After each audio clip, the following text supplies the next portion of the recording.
ही नवीन जबाबदारी स्वीकारल्यानंतर सभागृहामध्ये जे आहे हे पक्षाचं काम कसं चांगलं होईल याच्यासाठी पूर्णपणे ताकदीने जे आहे आणि प्रामाणिकपणे जे आहे हे काम करत राहील।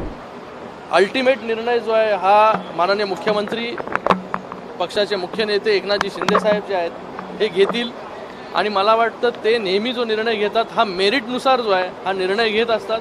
हे त्यांना सांगणार की मला मंत्री होण्यामध्ये बिलकुल रस नाही, मला पक्ष संघटना पक्षाचं काम हे तळागाळापर्यंत घेऊन जाण्यामध्ये जास्त रस आहे। सर, गटनेतापदी तुमची नियुक्ती झालेली आहे, मोठी जबाबदारी खरं तर तुमच्यावर सोपवण्यात आली आहे। खरं तर मी माननीय मुख्यमंत्री एकनाथजी शिंदे साहेब आणि त्याचबरोबर आमचे सर्व सहकारी खासदार त्यांचे खरंच खूप खूप धन्यवाद व्यक्त करतो की त्यांनी माझ्यावरती एक मताने जो आहे तो विश्वास दाखवला आणि शिवसेना संसदीय दलातील नेता म्हणून मला सगळ्यांनी निवडलं आणि ही नवीन जबाबदारी स्वीकारल्यानंतर सभागृहामध्ये जे आहे हे पक्षाचं काम कसं चांगलं होईल याच्यासाठी पूर्णपणे ताकदीने जे आहे आणि प्रामाणिकपणे जे आहे हे काम करत राहील।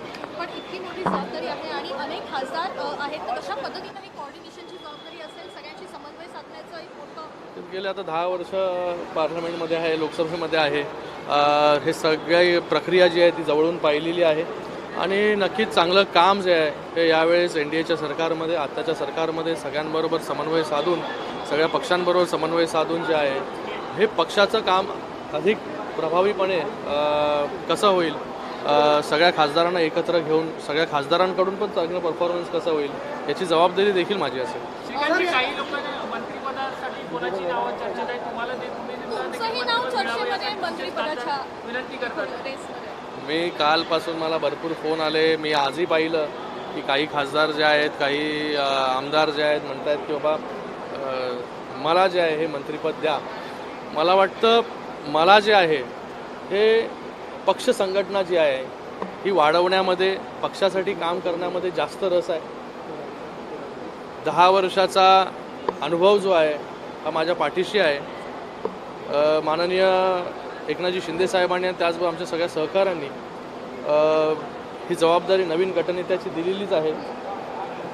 जर मंत्रिपदाचं तुम्ही म्हणालात की बाबा मंत्रिपद, मला जर पर्सनली विचारलं की तुम्हाला मंत्री व्हायला आवडेल का, मी माझं उत्तर असेल की आमच्या पक्षामध्ये जे आहे हे ज्याची मेरिट असेल तो मेरिटनुसार जे आहे हे मंत्री बनेल, ज्याला माननीय मुख्यमंत्री एकनाथजी शिंदे साहेब मंत्री करतील, आदेश देतील तो मंत्री होईल।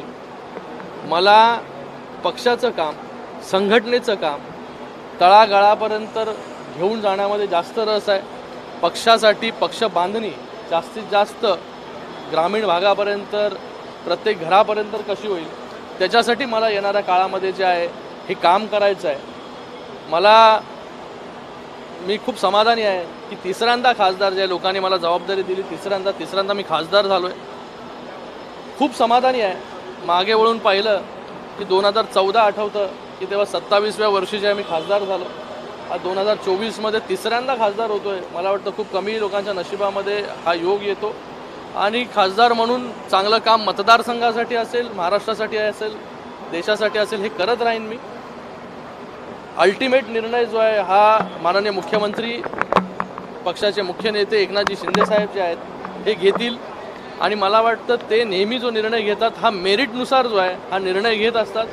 आमच्या पक्षामध्ये वेगवेगळे नेते आहेत, खासदार आहेत, ज्यांचा एक्सपिरियन्स असेल, खूप वर्ष जे आहे पक्षासाठी त्यांनी काम केलं आहे आणि मला वाटतं त्याच्या हिशोबाने जे आहे हे शिंदे साहेब योग्य निर्णय जो आहे तो त्या ठिकाणी घेतील। शिवसेनेची किती तरुण नेतृत्वाला संधी घेणार म्हणून तुमचं नाव विशेष चर्चेत आहे, कारण तुम्ही हॅट्रिकही केली आणि तरुण नेतृत्वही आहात। बघा, मला वाटतं हा सर्व अधिकार जो आहे हा शिंदे साहेबांना आम्ही दिलेला आहे, पण मी वारंवार तेच सांगतोय तुम्हाला, मला जर विचारलं तुम्ही की मला जर शिंदे साहेबांनी विचारलं तुला मंत्री व्हायचं आहे का, मी सरळ जे आहे हे त्यांना सांगणार की मला मंत्री होण्यामध्ये बिलकुल रस नाही, मला पक्ष संघटना पक्षाचं काम हे तळागाळापर्यंत घेऊन जाण्यामध्ये जास्त रस आहे।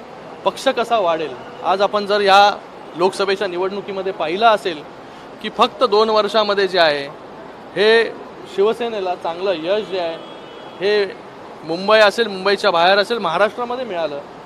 जी वोट बँक होती 20%ची 19% शिवसेनेची ओरिजिनल, त्याच्यामधून 14.5% जे आहे हे मतदान जे आहे हे आमच्या बाजूने, आमच्यावरती लोकांनी विश्वास दाखवला. आणि जे बाकी ज्यांनी बाळासाहेबांचे विचार सोडले, आयडियोलॉजी सोडलं, त्यांच्या वाट्याला फक्त 4.5% मतदान आलं. येणाऱ्या काळामध्ये ते 4.5% मतदान जे राहिलेलं आहे ते देखील आमच्या बाजूला जे आहे हे येईल.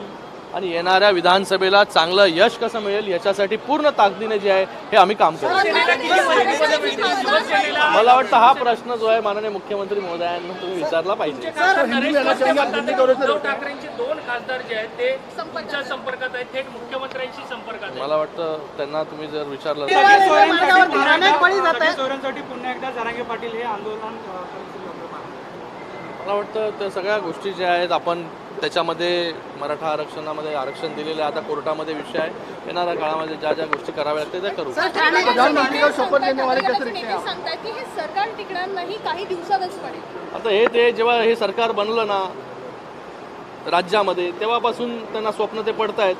तर मुंगेरी लाल के हसीन सपने हे तुम्ही ऐकलंय. मला वाटतं त्या स्वप्नामध्ये जे आहे हे त्यांना जगू द्या. आणि मला वाटतं आत्ता त्यांची काय परिस्थिती झालेली आहे, ज्या ज्या सीट्स लोकसभा ज्या आहेत ह्या जिंकून आल्या त्या कुणाच्या वोट बँकमुळे जिंकून आल्या याचं आत्मपरीक्षण जर केलं तर त्यांना जे आहे येणाऱ्या काळामध्ये त्यांची काय परिस्थिती होईल, ही परिस्थिती जी आहे ती आज त्यांना त्याची जाणीव जी आहे ती झाली तर बरं आहे, नाही झाली तर आजच्या सारखी परिस्थिती जी आहे ती उद्या असेंब्लीमध्ये नक्कीच होईल.